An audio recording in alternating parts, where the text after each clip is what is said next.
We're showing you how to cook delicious, fluffy couscous. It's so easy. We're using fine couscous. Each type of couscous is cooked a little differently. Measure out 1 cup of the couscous. Pour it into a container with a lid that seals tightly. Add about a tablespoon of olive oil. Some people add a tablespoon of butter instead. Add a 1/4 teaspoon of salt. Then mix well with a fork so that the oil is spread all around. Measure out a cup of hot water. The water should be hot, not boiling. You could also use chicken or vegetable broth for extra taste. Pour the water over the couscous and stir it in. Then put the lid on the container and leave it be for 10 minutes. Don't peek. After 10 minutes, your couscous is ready. It's that easy.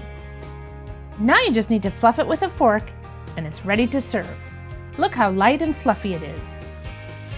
You can eat couscous as a side dish or as a full North African style meal.